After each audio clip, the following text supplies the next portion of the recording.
Paulus mendengar bahwa di antara jemaat Korintus ada masalah berkaitan dengan perayaan Ekaristi yang mereka lakukan. Sebelum merayakan Ekaristi, para anggota jemaat mengadakan perjamuan. Mereka makan dan minum. Sesudah itu, barulah mereka bersama-sama merayakan Ekaristi. Persoalan terjadi dalam perjamuan yang dilakukan sebelum Ekaristi itu. Para anggota yang memiliki makanan dan minuman membawanya ke tempat pertemuan jemaat. Lalu mereka makan dan minum sepuas-puasnya tanpa mempedulikan para anggota jemaat yang datang ke tempat pertemuan tanpa membawa makanan dan minuman. Dengan demikian, sebagian anggota jemaat makan sampai kekenyangan dan minum sampai mabuk. Sebagian lain tidak makan dan tidak minum apa-apa dan hanya menonton orang-orang yang kekenyangan dan mabuk itu. Bagaimana Paulus menanggapi masalah ini?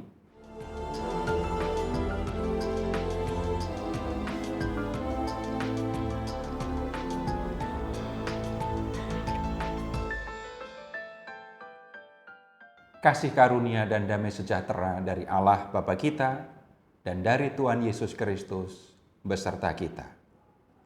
Karena masalah yang terjadi dalam perayaan Ekaristi itu, Paulus menegur jemaat dengan keras.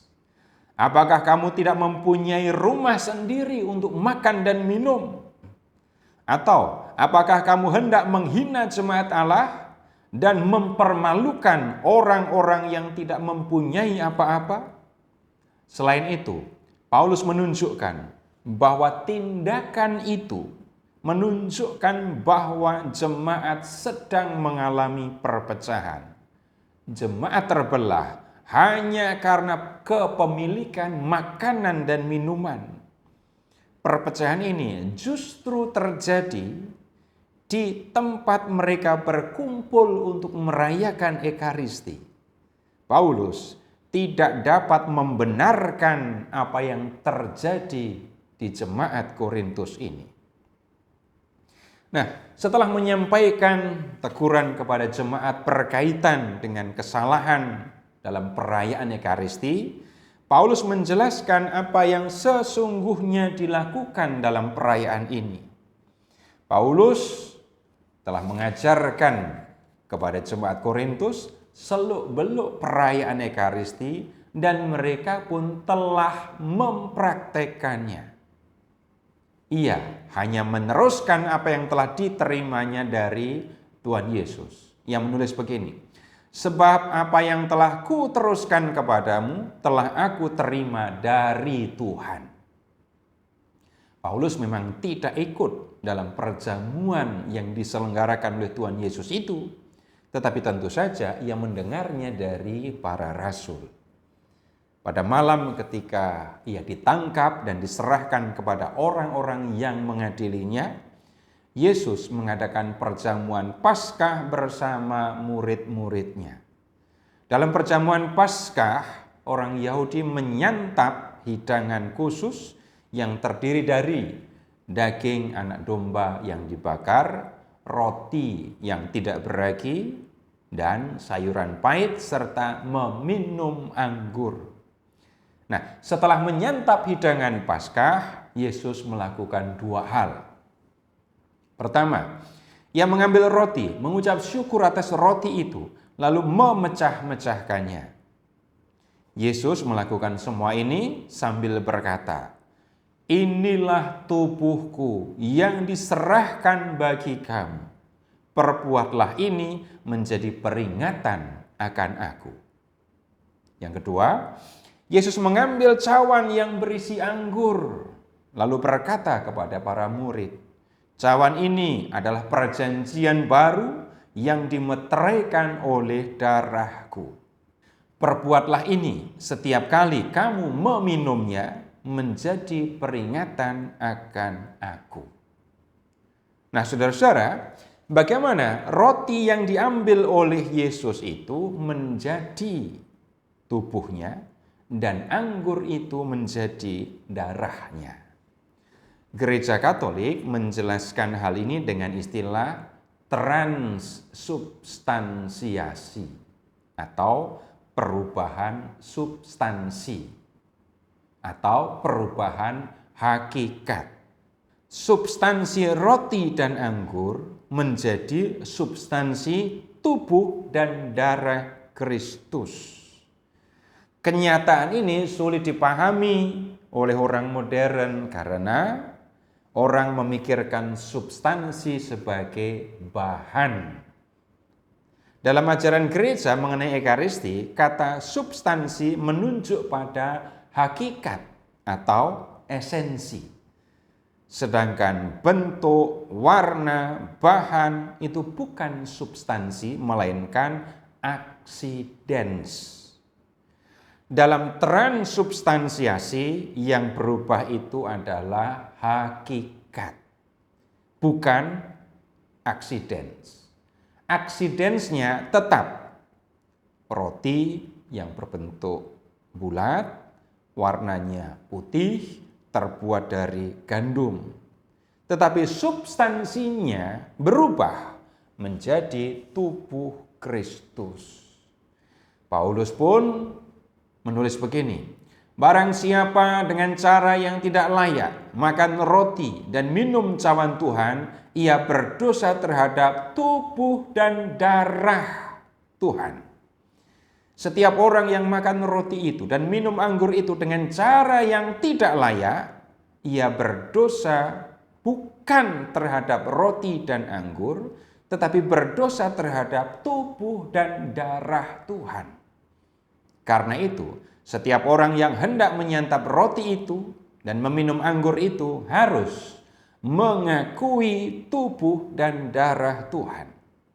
Pengakuan ini diperlukan karena mereka tidak sedang makan dan minum biasa, tetapi sedang melakukan tindakan yang memang diperintahkan oleh Tuhan Yesus dan yang berkaitan dengan karya penyelamatan yang dilakukannya. Dari pernyataan Paulus itu jelas bahwa roti dan anggur yang disantap oleh jemaat Korintus dalam perayaan Ekaristi yang mereka lakukan itu adalah benar-benar tubuh dan darah Kristus. Tuhan Yesus meminta para murid untuk melakukan apa yang dilakukannya. Dan dengan cara demikian ia menunjukkan cara yang harus dilakukan untuk mengingat Dia. Tentu saja yang diingat bukan hanya pribadi Yesus, tetapi terutama karya penyelamatan yang dilakukannya bagi manusia melalui pengorbanan di kayu salib. Berkaitan dengan sabda Yesus itu, mengenang, tidak hanya mengingat, tetapi merayakan secara liturgis kenangan akan Kristus, hidup, kematian, dan kebangkitannya. Dalam perayaan Ekaristi, karya penyelamatan lewat pengorbanan di kayu salib itu benar-benar hadir dan bermakna bagi kehidupan semua orang yang percaya kepadanya. Cara mengenangkan seperti itu sudah dilakukan oleh gereja yang sejak semula melakukan perintah Yesus itu. Kisah Para Rasul bab 2 ayat 42 sampai dengan 46 memberitakan bagaimana jemaat Kristiani yang berkumpul untuk memecahkan roti dan berdoa sambil bertekun dalam pengajaran rasul-rasul. Mereka berkumpul pada hari pertama dalam minggu, yaitu pada hari Minggu, hari kebangkitan Kristus, untuk memecahkan roti. Dalam perayaan Ekaristi, peristiwa penyelamatan yang dilakukan oleh Kristus itu dihadirkan dan menjadi hidup lagi supaya orang-orang yang percaya kepadanya menata kehidupannya sesuai dengan peristiwa penyelamatan itu. Nah, Saudara-saudara, selanjutnya Paulus menyatakan bahwa makan roti dan minum anggur dalam perjamuan Ekaristi itu berkaitan dengan pewartaan kematian Tuhan. Yang menulis begini, kita yang percaya kepada Kristus mengakui bahwa kita telah berdosa, namun di dalam Kristus dan oleh darahnya kita beroleh penebusan, yaitu pengampunan dosa menurut kekayaan karunia-Nya. Ia menulis kalimat ini dalam surat kepada jemaat Efesus bab 1 ayat 7. Kalau Allah mengampuni dosa-dosa kita, itu tidak berarti bahwa Dia menganggap dosa-dosa kita itu tidak ada. Tetapi Ia membebaskan kita dari hukuman yang seharusnya kita tanggung. Kita perlu mengingat bahwa upah dosa adalah maut. Orang yang telah dikuasai oleh dosa itu tidak layak untuk tinggal bersama dengan Kristus dalam kehidupan abadi di surga. Korban Kristus di kayu salib telah mendatangkan pengampunan dan membebaskan kita dari hukuman yang seharusnya kita tanggung karena dosa-dosa kita.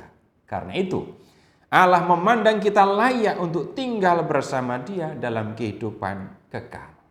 Nah, tentang kaitan antara Ekaristi dengan pewartaan kematian Tuhan, Paulus menulis begini. Sebab setiap kali kamu makan roti dan minum cawan ini, kamu memberitakan kematian Tuhan sampai Ia datang.